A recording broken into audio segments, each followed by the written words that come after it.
Hello guys, good morning. So dahil wala tayong hot air gun pang seal dito sa ating chili oil, so may DIY tayo. Pwede yan dito. Para-paraan lang. Mahal kasi yun, ito mura lang. 50 pesos lang itong lighter. Saka mayroon pa siyang oxygen na nire-refill. Medyo matagal lang, pero pagtsagaan na natin.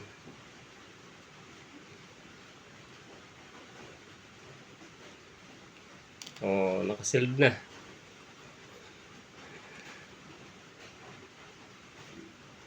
Diba? More than 400 kasi yun eh. Ayan, para-paraan lang.